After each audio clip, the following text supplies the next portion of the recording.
성도님들, 오늘 말씀 제목처럼 성도님들 자신에게 지금 가장 필요한 건 뭘까요? 성도님들에게 지금 가장 지금 필요한 것, 무엇이 가장 절실하게 필요하십니까? 한번 생각해 보세요. 지금 나에게 가장 필요한 것. 물질이 가장 필요하신가요? 물질이 없는 분들은 물질이 너무 절실하겠죠. 물질이 얼마나 우리를 힘들게 합니까? 그렇죠? 잡아먹잖아요, 우리를. 물질 없는 사람들의 그 사정은 물질 있는 사람들은 몰라요. 물질이 가장 필요한가요? 아니면 사람이 필요한가요? 내 곁에 어떤 사람? 아니면 문제 해결이 됐으면 좋겠다. 이게 가장 필요한가요? 그 필요성은 어쩌면 그 자녀보다 부모가 더 잘 알고 있을 것 같아요. 부모가 자식이 지금 뭐가 필요하겠다. 더 잘 알잖아요. 그러니까 내 아들, 내 딸은 이런 배우자를 만났으면 좋겠다. 이런 배우자가 필요해. 또 자녀의 어떤 적성을 아니까 그 일은 얘랑 좀 안 맞을 것 같은데, 얘는 이런 일을 해야 살아가 좀 맞을 것 같은데, 그런 것처럼 성도님들, 우리 사람에게 가장 절실하게 필요한 거 누가 제일 잘 알고 있을까요? 주님이죠. 예수님이죠. 무엇이 가장 필요한? 왜냐하면 그분 사람을 만들었으니까. 만든 존재가 제일 잘 아는 거예요. 제품을. 나를 만든 분이 우리 하나님이에요. 나를 제일 잘 알고 있어요. 사람을 제일 잘 알고 있는 분이에요. 제일 잘 알고 있어서 우리에게 여기다 다 기록해 놓은 거예요. 사람은 이런 존재다. 사람은 이렇게 살아야 된다. 인생은 이렇게 살면 행복해져. 우리가 사람 말을 들을 필요가 없는 거예요. 물론 사람의 말도 어느 정도 우리에게 좀 좋은 역할이 있죠.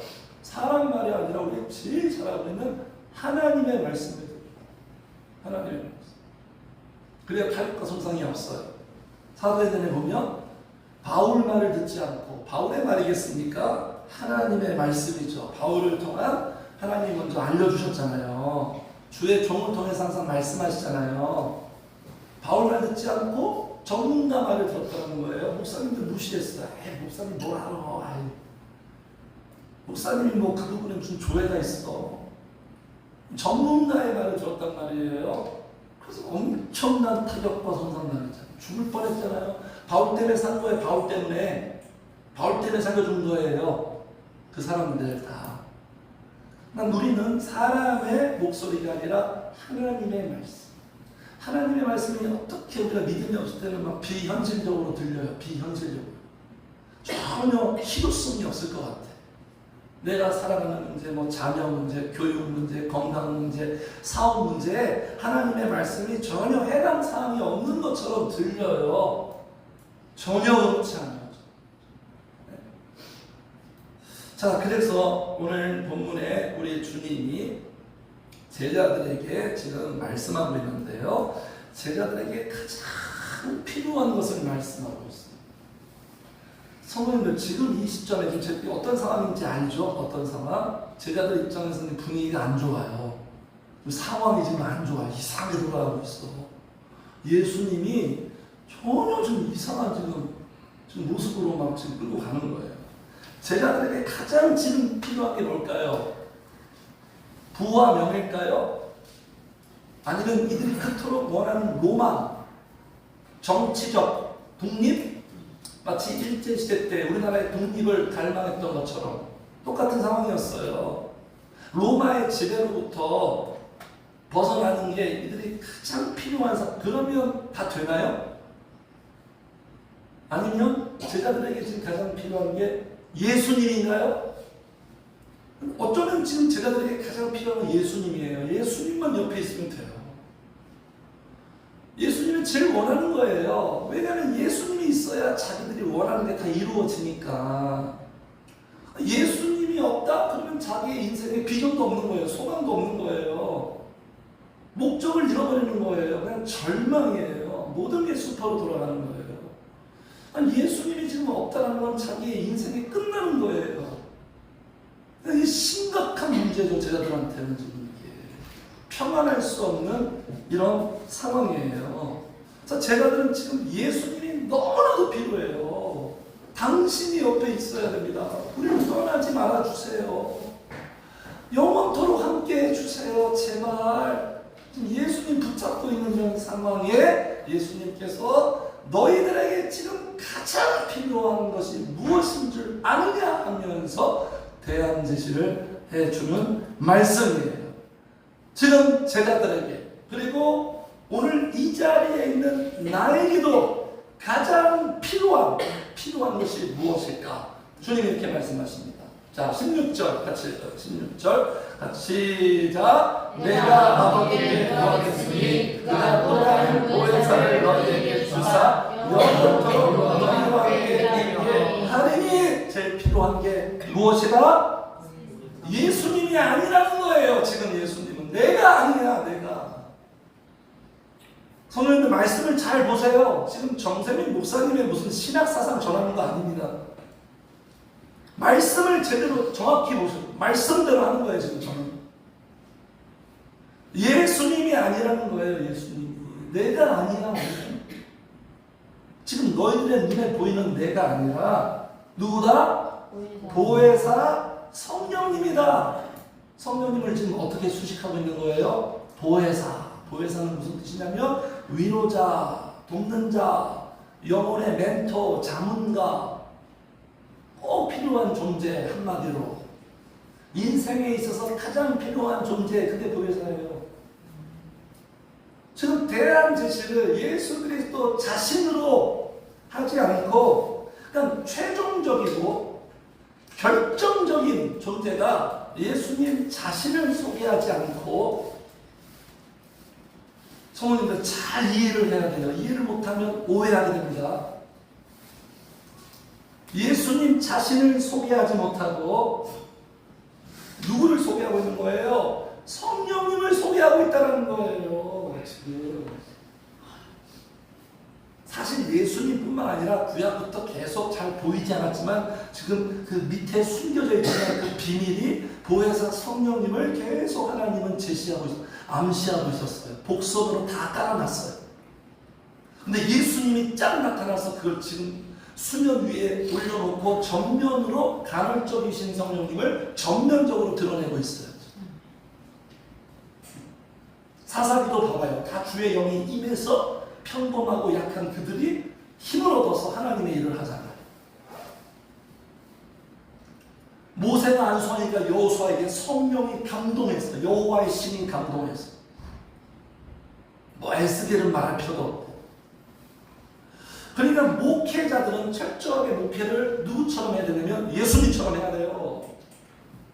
예수님이 롤 모델이에요. 우리 목회자들. 근데 예수님이 교회 크게 키우려고 했나요? 예수님이 교회 성장시키려고 했나요?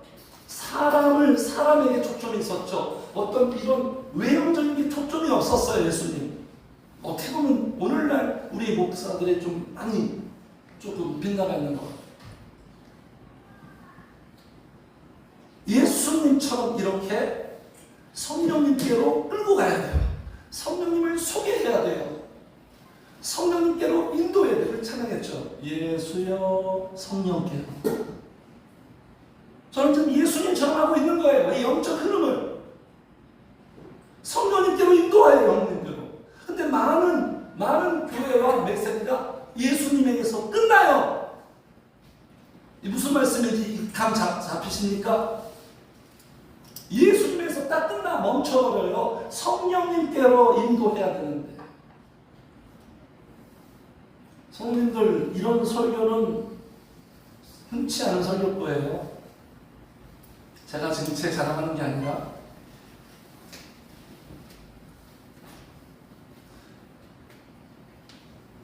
그래서 여기 보세요. 예수님이 성령님을 소개하면서 16절에 내가 아버지께 어떻게 하시겠다?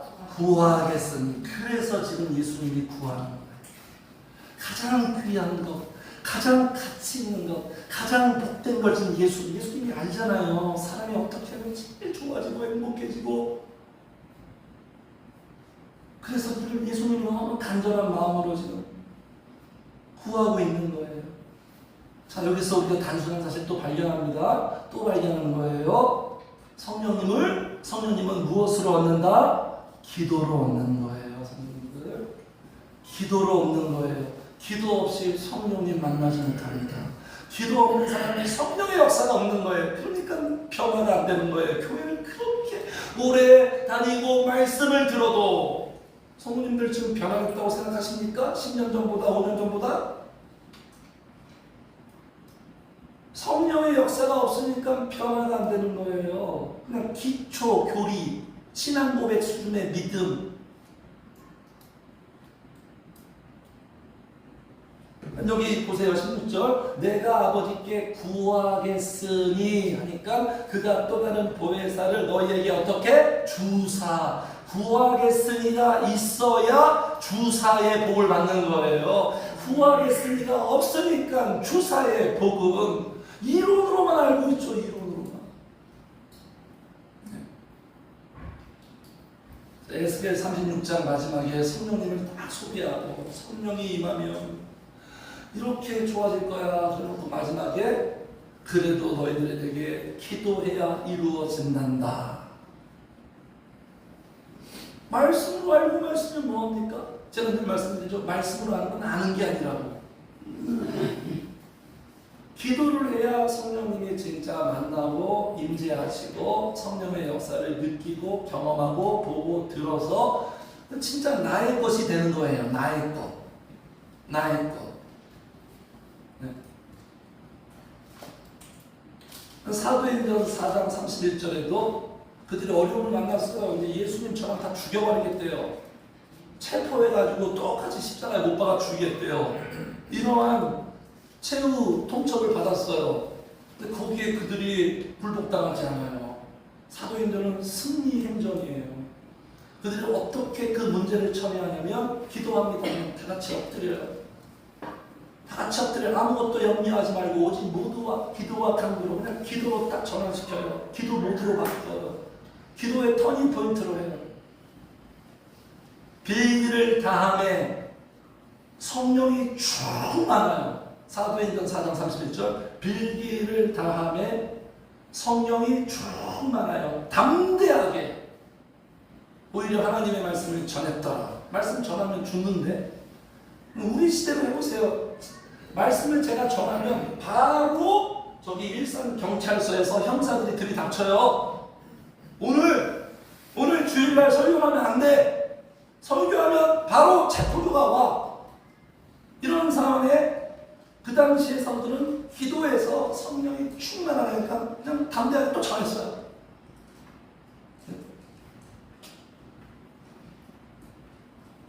자, 그래서 여기서 우리가 팩트체크 하나 하겠는데 성령님은요 모두의 것일까요? 성도님들 어떻게 생각하십니까? 성령님은 모두의 것이 아닙니다. 17절 보겠습니다. 17절 같이 읽어요. 시작. 그는 진리의 영이라 세상은 그를 받지 못하니 이는 그를 보지도 못하고 알지도 못하니라. 보세요. 그는 진리의 영인데 세상은 능히 그를 어떻게 받지 못한다는 거예요. 성령님은 모두의 것이 아니에요. 이 귀하고 좋으신 성령님은 모두의 성령님이 아니라는 거예요. 세상은 능히 그를 받지 못하니 이는 그를 보지도 못하고 알지도 못한다. 받지도 못하고 주시지도 않고 성령님을 찾지도 않고 그러니까 보지도 못하니까 알지도 못해요. 세상만 이러면 되는데 오늘날 교회도 이래요. 문제는 세상은 그냥 냅사두는 거예요. 문제는 우리예요. 우리 교회가 그렇다니까요. 교회가 성령님을 알지도 못해요. 성도님들 지금까지 신앙생활하면서 성령님의 역사에 대해서 아셨습니까? 성령님의 역사에 대해서 목사님들이 상세하게 전해줬냐고요. 그냥 단지 뭐 하나님의 위로자, 보호자, 좋으신 분, 내 문제 해결해주고 이런저런 얘기해주고 진짜 골자와 핵심은 다 빼놓고 이게 메인인데 그냥 단무지만 샐러드만 지금까지 신앙생활하면서 성령의 역사에 대해서 듣고 정말로 성령님들에게 접목해서 신앙생활을 해오셨냐고요. 이 말씀이 그냥 말씀이 아니라 오늘날 현실을 그대로 반영시키는 거예요. 성령의 역사를 알지도 못해요. 전혀 낯설어요. 무슨 소리인지 몰라요. 보지도 못해요. 만난 적도 없어요. 성령의 역사와 감동. 그냥 누군가가 성도님들한테 교회 안 다니는 사람이 야 성령의 역사 뭐냐? 성령이 감동되면 도대체 뭐가 좋아지냐? 이렇게 질문하면 최소한 5가지는 답할 수 있습니까? 3초 안에. 성도님들.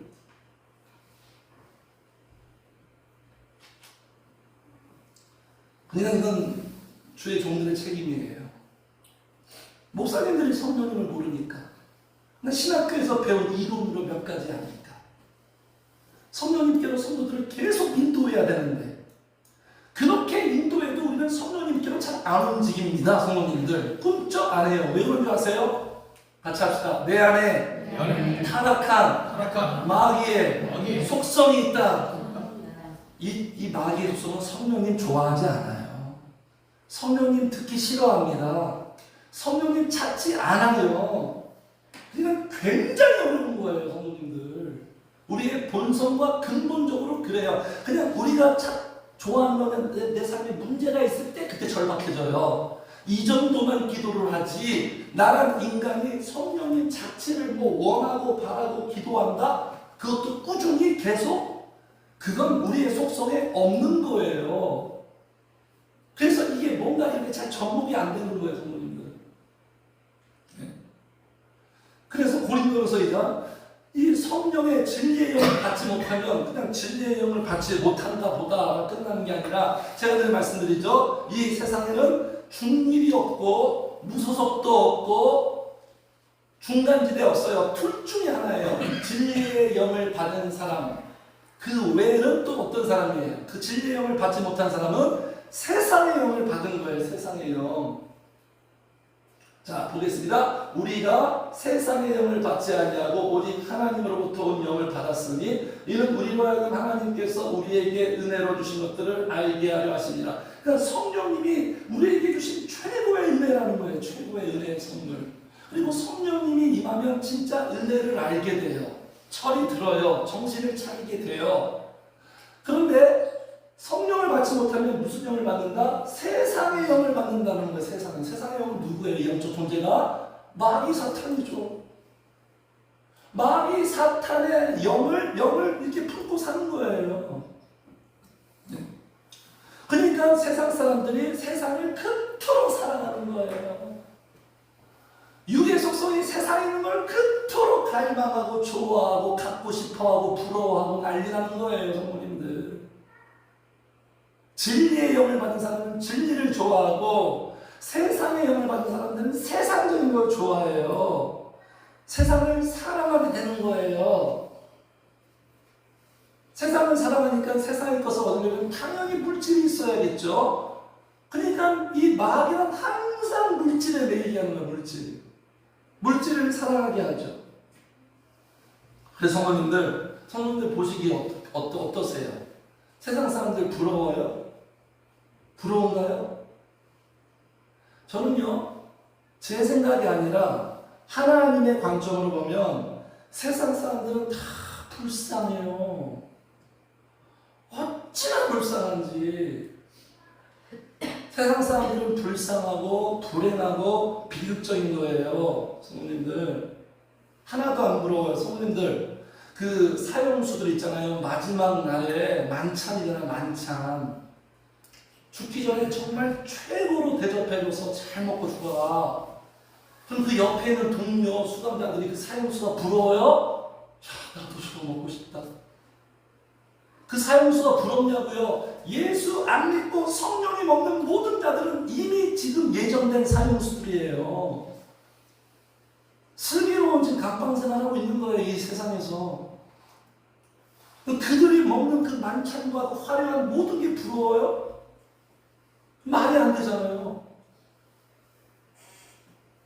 세상 사람들이 불쌍하고 불행한 이유는 뭔지 아세요?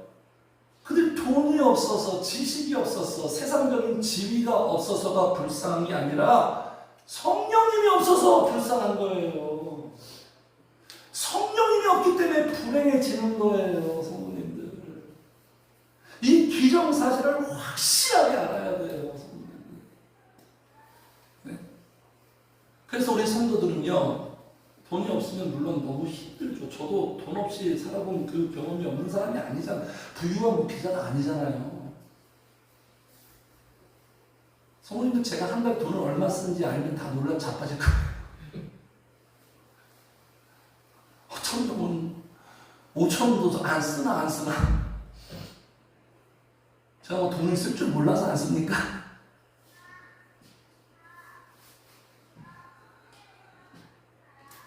그래서 우리 성도는요, 돈이 없어서 물론 힘든데, 돈이 없어서 힘든 것보다도 내 안에 성령의 역사와 감동이 사라지고 없을 때 힘들어야 돼요. 그게 성도예요. 그런 감으로 살고 있으니까. 이게 성도인데 그런 감도 없이 지금 교회를 다니고 왔다면 우리 교회에서 다시 시작하는 거예요. 다시 되찾는 거예요.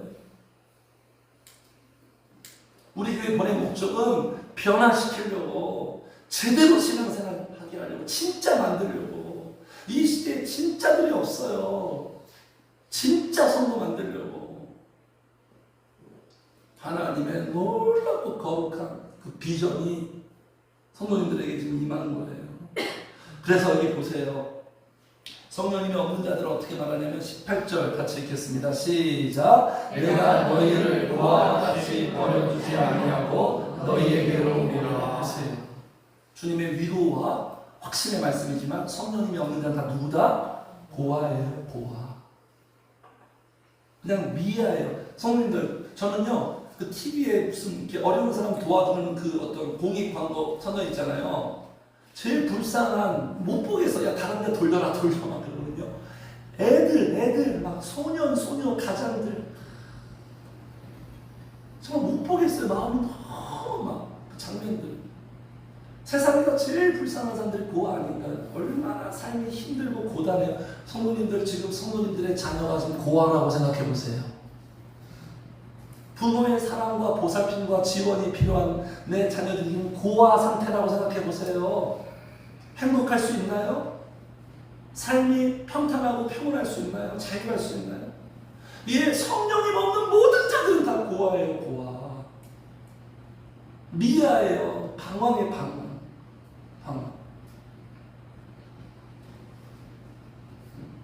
그래서 최고의 은혜의 선물, 예수님이 이렇게 말씀하시는 거예요. 여기 28절에 내가 아버지께로 감을 어떻게 하라? 28절에 기뻐하였으리라. 너희들이 지금 내가 주는 선물을 알았더라면 지금 이 상황을 너희들이 절망하고 슬퍼하는 게 아니라 기뻐하였습니다. 기쁨의 선물이라는 거예요. 자, 그래서 성도님들, 왜 보혜사가 성령님이 가장 필요하신가? 돈보다 그 어떤 것보다 나에게 성령님이 지금 절실한가? 여기 16장 보게요. 16장 7절. 16장 7절 보겠습니다. 7절 같이 읽어요. 시작. 그러나 내가 너희에게 실상을 말하노니 내가 떠나가는 것이 너희에게 유익이라. 내가 떠나가지 아니하면 보혜사가 너희에게로 오시지 아니할 것이요 가면 내가 그를 너희에게로 오니. 성령님이 왜 필요합니까? 지금 실상을 말합니다. 이 실상을 몰라요. 우리 인간들이 허상을 실상인 줄 알아요. 성령님이 우리에게 어떤 존재다? 유익이라는 거예요. 유익. 이걸 알아요. 성도들은 이걸 알아서 자꾸 성령이 구하는 거예요. 성령님이 진짜 나를 유익하게 하는구나. 자꾸 구하면, 기도하면 시간이 가면 갈수록 하나님이 이 사실을 알려줘요. 진짜 나한테 최고구나. 제일 좋은 거구나. 예수님 말씀이 맞구나. 그렇게 되는 거예요. 그래서 여기 보겠습니다. 여기 16절 다시 보세요. 14장 16절에 보니까 내가 아버지께 구하겠으니 그가 또 그 다음에 뭐라고 말하고 있어요? 다른 보혜사라네요. 다른 보혜사. 약간 우리말 성경의 번역이 약간 좀 그래요. 예수님하고 성령님하고 달라요? 그분이 그분이에요. 예수님이 성령님이고 성령님이 예수님이고 삼위일체 하나님이 다 똑같은 분인데 예수님 뭐 다른 분을 지금 다르다라는 뜻이 아니라 이 다른이 무슨 뜻이냐면 같은 분인데 같이 합시다. 더 많이, 더 풍성하게, 더 새롭게, 나보다 더 너희들을 복되게. 지금 너희들이 지금 나랑 3년 동안 같이 있잖니? 지금 나한테 복 많이 받았잖아. 이거와 차원이 다른 분이 너한테 너희들한테 올 거야. 이게 다른 보혜사예요. 네? 훨씬 더 풍성한 삶. 너희들을 생각지도 못한 삶. 다른 존재가 된 거고 너희들 다른 삶. 진짜 이 말씀처럼 됐잖아요. 이 다른이 어떻게 실현됐어요? 사도행전에서 실현됐잖아요. 사도행전에서. 복음서랑 사도행전이랑 똑같아요. 제자들의 삶이 완전 비포 애프터였죠. 성령님이 터닝 포인트를 외우는. 자, 그래서 우리에게 어떤 유익을 주냐? 자, 16절 한 번 더 읽어요. 시작. 내가 아버지께 구하겠으니 그가 또 다른 보혜사를 너희에게 주사 영원토록 너희와 함께 있게 하리니. 어떤 말씀이 지금 다가옵니까? 자, 이렇게 했죠. 영원토록 너희와 함께 있게. 이 말씀이 왜 예수님은 이들에게 복된 말씀일까요? 지금 보세요. 예수님이 지금 상황이 이 똑같은 상황인데 예수님하고 제자들은 달라요. 이 상황에 제자들은 지금 절망이에요. 비관이에요. 왜냐? 죽음을 앞두고 있으니까. 예수님의 죽음을 앞두고 있는데 예수님의 예수님의 어떤 상황은 죽음을 앞두고 있어도 오히려 소망이에요. 소망. 자, 한 말씀 보세요. 이게 얼마나 소망이 있는 말씀이에요. 절망도 있는 말씀이 아니에요. 왜 소망일 거니까? 다시 만날 거니까. 나는 성령으로 다시 올 거니까 너희들한테. 18절 보겠습니다.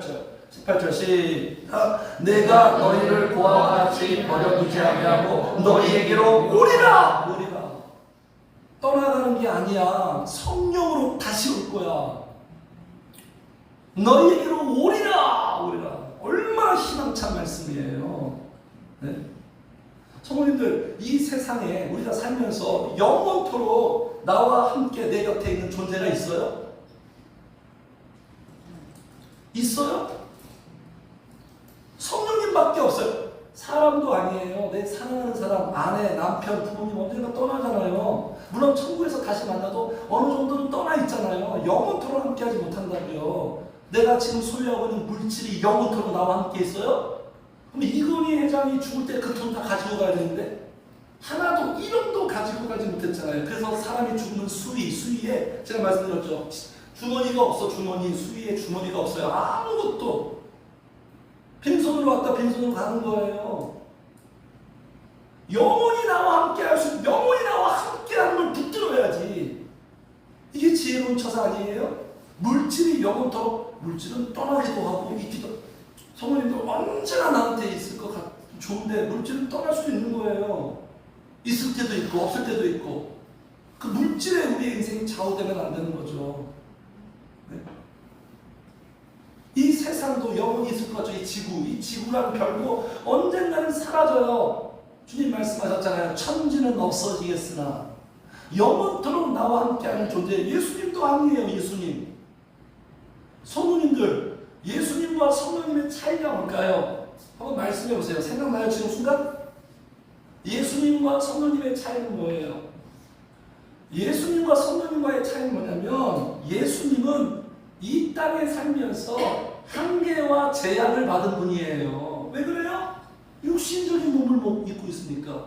예를 들어서 여기 예수님이 여기 2층 여기 있어요. 근데 저기 어디야? 저기 장안동에서 예수님 필요해요. 그러면 거기서 장안동에서 어떻게 예수님 만나요? 예수님 지금 여기 있는데 나사로가 죽어버렸어요. 그럼 그 순간 예수님이 가야 되는데 못 가고 있잖아요. 왜? 몸이니까. 네? 시공간의 제약을 받는다고요. 예수님은. 그래 내가 떠나가는 게 좋아. 내가 떠나가. 그러나 성령님은 시공간의 제약을 받지 않아. 언제 어디나 너희와 함께 할 거야. 나는 언제 어디나 너희와 함께 할 수 없었잖아. 내가 기도하러 가면 너희들과 떨어져 있었잖아. 내가 어디로 가면 너희들이 배 타고 가고 나는 어디로 가서 너희들이 막 그냥 물결 때문에 힘들고 난 그 순간 함께 하지 못했잖아. 그러나 성령님은 언제 어디나 너희와 평생 한순간도 너희를 떠나지 않고 함께 할 거야. 할렐루야. 네. 아시겠습니까, 성도님들? 네? 그리고 차이점이 뭐예요? 예수님은 제자들을 변화시키지 못했어요. 기말고사, 마지막 기말고사 F학점이에요. 그 기말고사의 문제는 뭐죠? 얘네들이 나를 시인하는지 부인하는지. 현장에서 어떻게 답을 줬죠? 다 부인하고 도망갔잖아요. 그리고 그들이 말하는 거 보세요. 누가 크냐? 예수님 죽는다는데 누가 크냐?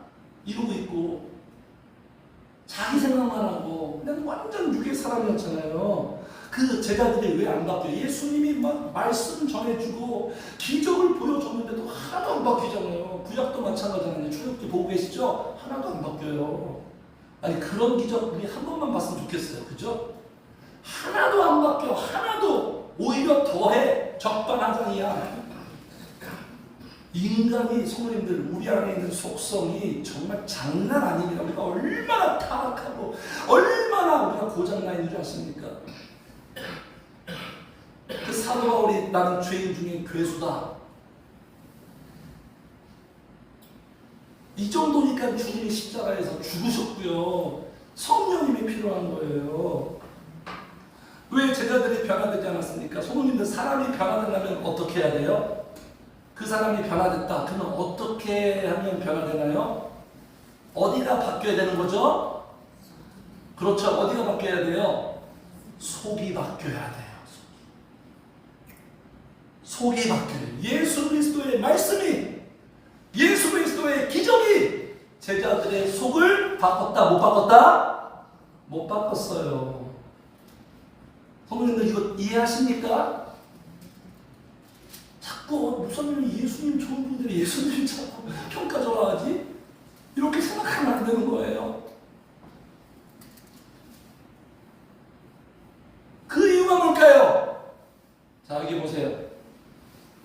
자 17절 같이 읽어 시작. 그는 진리의 영이라 세상은 능히 그를 받지 못하나니 이는 그를 보지도 못하고 알지도 못하니라. 그러나 너희는 그를 아나니 그는 너희와 함께 거하시며 또 너희 속에 계시겠습니다. 어디에 계신다?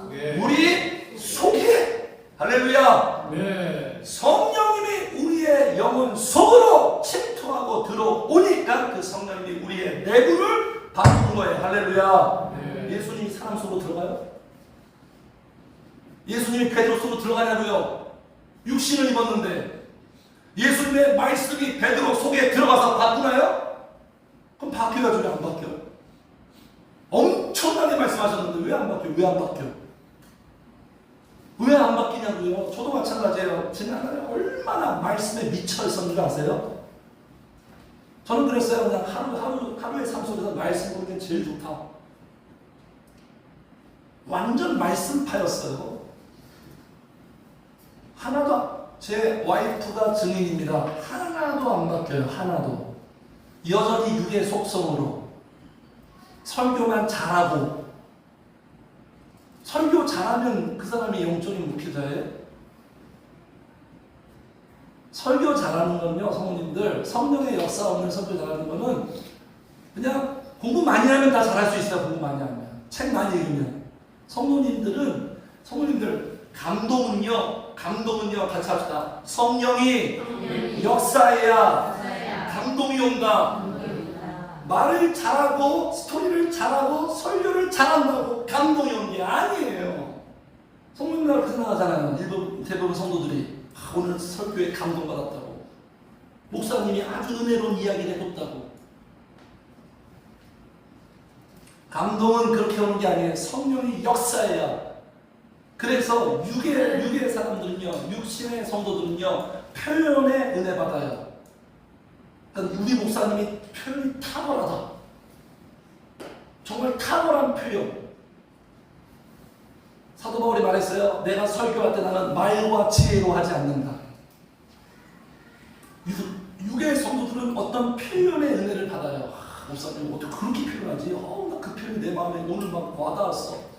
근데 영적인 성도들은요, 표현에 은혜 받는 게 아니라 성령님이 역사해야 은혜 받아요. 할렐루야. 성령님이 역사하지 않는 소리는 절대로 은혜를 받지 못해요. 이게 차이점이에요.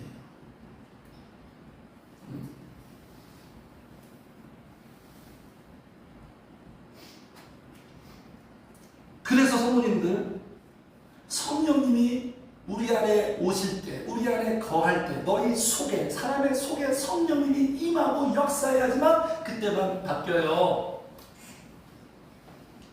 말씀이면 왜 예수님이 여기 14장, 15장, 16장, 17절은 왜 말씀이라는 표현은 왜 없어요? 말씀으로 대안을 제시해야지. 제가 말씀을 완전히 부정하는 거 아니에요. 말씀, 당연히, 저도 말씀 나오고 하고 있잖아요. 말씀 갖고. 근데 그 말씀에 성령이 역사해야 된다는 얘기예요. 제 초점은. 말씀 자체가 잘못된 게 아니라 성령의 역사가 있어야 그 말씀이. 찬양이, 기도에. 같이 합시다. 성령님은 내 속에 거하신다. 그러니까 복 받는 비결은 이거예요. 변화되고 싶어요? 새 인생을 살고 싶어요? 성령님을 내 안에 자꾸 초청해요. 신앙은 먼저 예수님 말씀하셨죠. 내가 주님 안에, 주님이 내 안에. 이게 신앙이에요. 이거 없이 그냥 내 삶에 어떤 문제만 놓고 기도하고, 이건 신앙이 아니에요. 내가 주님 안에 거하려고, 내가 성령님 안에 거하려고 자꾸 가까이 하고 성령님이 내 안에 거하셔야 충만하게. 그래서 성령님의 내주 이런 표현 있잖아요. 그럼 우리의 육신은요, 육신은 그릇이에요. 무엇을 담고 있는 그릇이다? 영혼을 담고 있는 그릇이에요. 그러니까 내 건강관리 잘해야 돼요. 그냥 막 자버리고 다 못 자고 아무거나 막 먹고 이렇게 하면 안 돼. 이 몸도 하나님의 것이에요. 내 육신의 컨디션이 내 영에 지장을 줘요. 그러니까 성령의 9가지 열매는 절제예요. 절제. 왜 절제예요? 내 영을 보존하려고. 내 영을 아끼는 거예요. 그게 절제예요. 내가 이렇게 너무 해버리면 내 영이 손상이 있겠다. 아, 여기서 스톱. 자기의 영혼을 자꾸 보존하는 거예요. 근데 자기의 영혼을 보존하는 사람이 막 세상 사람처럼 막 삽니까? 하고 싶은 거 다 하고, 먹고 싶은 거 다 먹고, 마시고 싶은 거 다 마시고. 이건 말이 안 되죠. 그리고 내 영혼, 내 영도 그릇인데 무엇을 담는 그릇이다? 성령님을 담는 그릇이에요. 영이 상하게 그러니까 말하면 영을 상하게 만들어요. 깨지게 만드는 거예요. 성령님 못 담게. 그러니까 막 내 삶에 막 태통 돌게 하고 막 사람들한테 상처받게 하고 꼭 그렇죠. 성도님들 이제 너무나 많이 증명이 소소하게 증명이 돼서 가맞죠. 내가 영적 막 기도하려고 영적으로 분발하려고 막 뜻을 정하고 하려고 그러면 꼭 내 마음을 상하게 하는 일들이 반드시 일어난다. 그렇죠. 성도님들 이거 신앙생활 제대로 하고 있다는 증거예요. 그게 없다? 그 사람 영이 뭔가 좀 잠들고 있거나 죽어 있거나. 마귀는 살아있는 것에 관심이 있어요. 뱀이 살아있는 거 삼키잖아요. 죽은 거 안 먹어요. 죽은 거 못하고 맛도 없고 냅싸도 죽어있으니까 내가 터치 하나 알아서 죽어있잖아요. 살아나는 영혼이 타켓이에요. 영혼이 막 살아나고 기도하려고 잘해보려고 말씀 보려고 하나님 가까이 하려고 때 꼭 태클 걸어. 그거 이겨내야 되는 거예요. 할렐루야. 네. 이겨내야 돼. 거기에서 힘들수록 더 성령님을 가까이 뒤로 물러가면 지는 거예요. 그래서 내 영혼 성령님을 담는 그릇이에요. 그래서 고린도서 이런 말씀입니다. 우리는 질그릇같이 깨지기인데 유리 멘탈인데 질그릇 같은 존재인데 우리 가치가 있는 게 뭐냐면 질그릇 안에 보배를 담고 있어요. 보배. 성령님을 담고 있는 거예요. 그 보배의 능력으로 사방으로 우겨쌈을 당하여도 당하지 않고 답답한 일을 당하여도 답답하지 않고 모든 역경과 시련을 보배의 능력으로 말미암아 우리가 이긴다. 이게 성도의 진면목이에요. 성도의 가치는 어려움과 시련 속에서 빛을 발하는 거예요. 별이 밤하늘에 반짝반짝 빛나는 것처럼 이렇게 주님이 우리에게요. 성령님을 담는 그릇이니까 디모데후서 2장 말씀처럼 깨끗한 그릇을 사용하신다.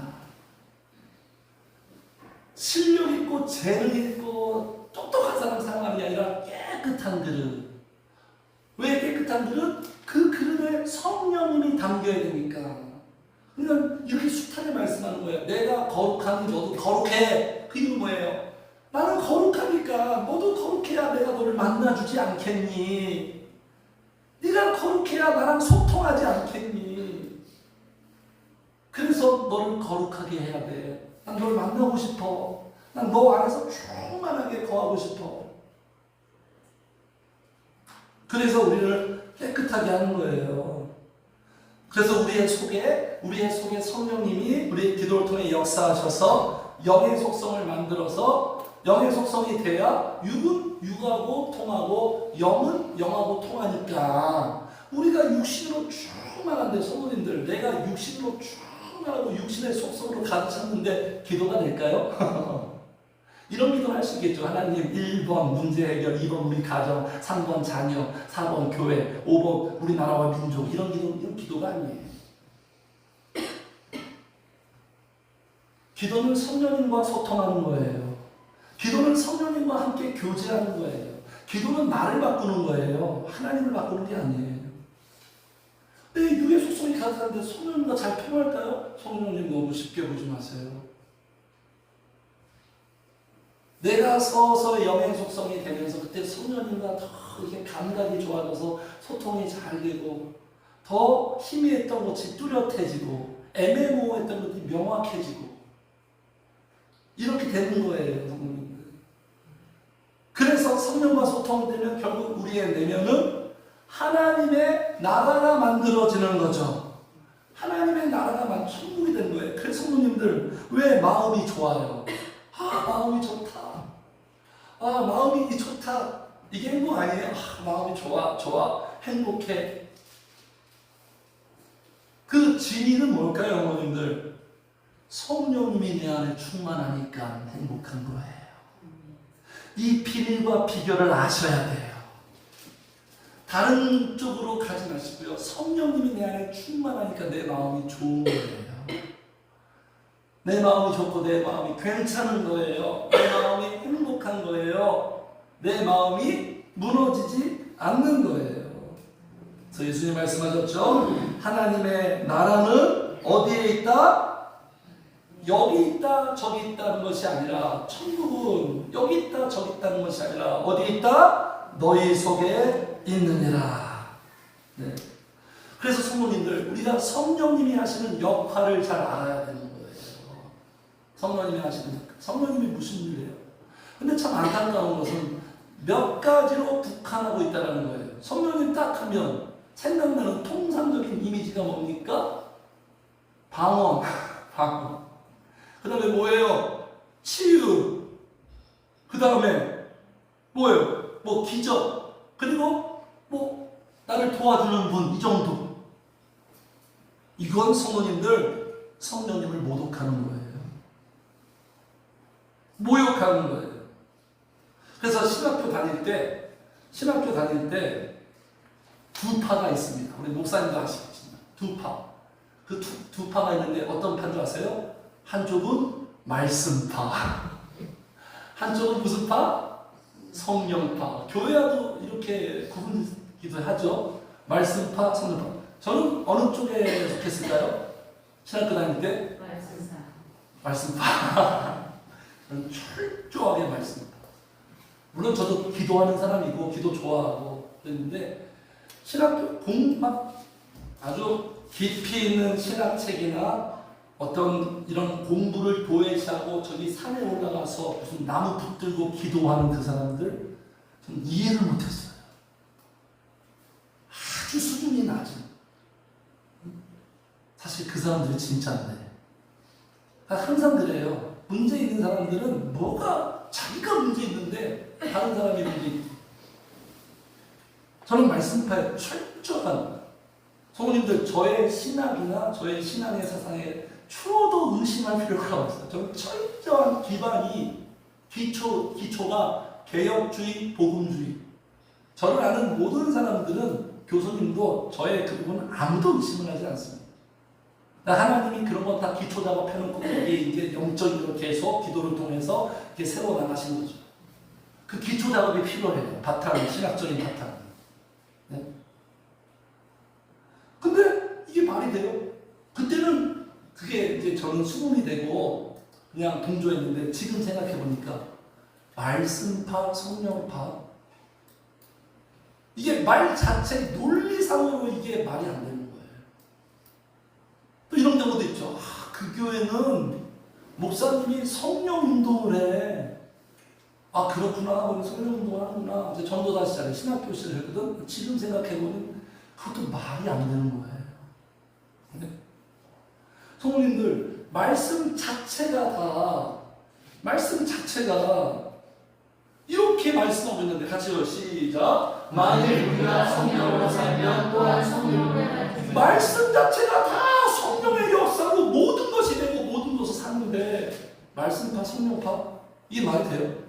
말씀이 다 성령의 역사를 말하고 있는데 예수님이 다 성령의 역사를 말하고 있는데 사도행전부터 요한계시록 다 성령의 역사예요. 사도행전만 성령의 역사가 아니라 사도행전은 이렇게 총론이고 그 이유는 다 개론으로 다 이렇게 구체적으로 얘기하는 거예요. 모든 게 성령의 역사인데 말씀파 성령파. 성도님들, 나 오늘 밥 먹기 운동해. 나 올해부터 밥 먹기 운동해. 나 올해부터 잠자는 운동해. 나 올해부터 이렇게 숨을 쉬는 운동해. 이렇게 말하는 인간이 있어요? 잠자는 거, 밥 먹는 거, 숨 쉬는 거 이건 의식하지 않아도 그냥 자연스러운 일상이잖아요. 근데 그걸 운동을 한다? 성령님은 우리의 삶의 그냥 일상 자체예요.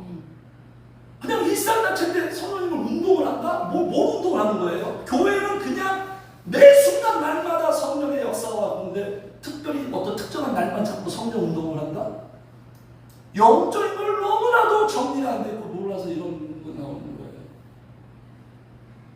그러니까 사람들의 인식이 뭐냐면 성령님 이게 문제야. 제1위 하나님, 제2위 하나님, 제3위 하나님. 성령님 세 번째.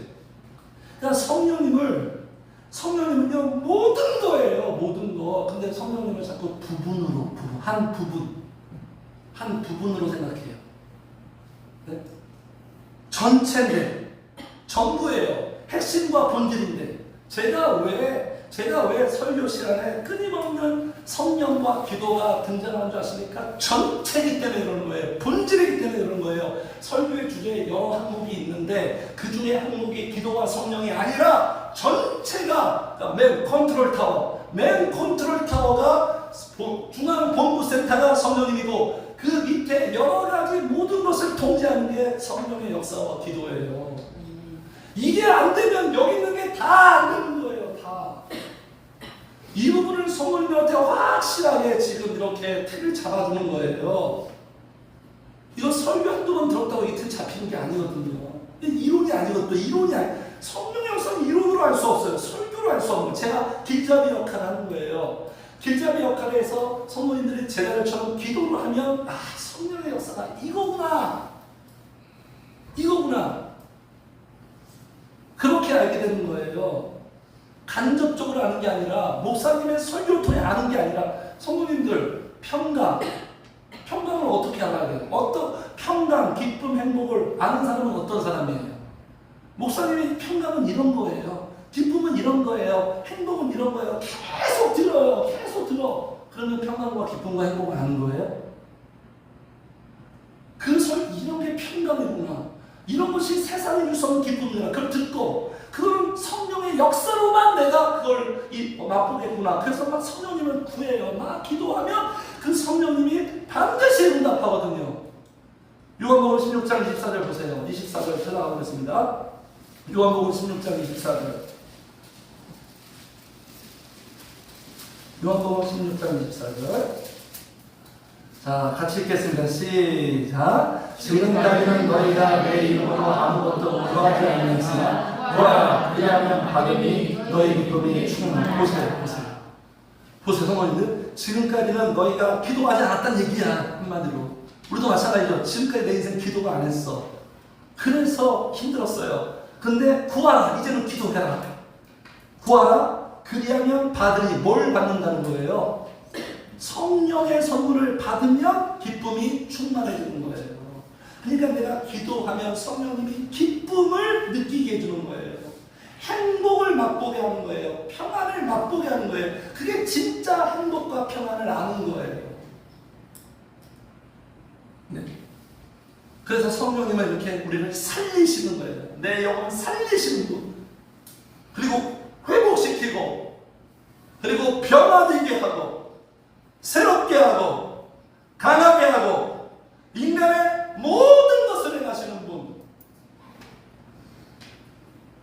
그래서 예수님이 내가 아니라 성령이 다 할 것 아닌지, 그 성령 속에 예수님도 있고 하나님도 있고, 그러니까 이렇게 속사람이 좋아지니까, 새로워지니까 겉도 좋아지는 거예요.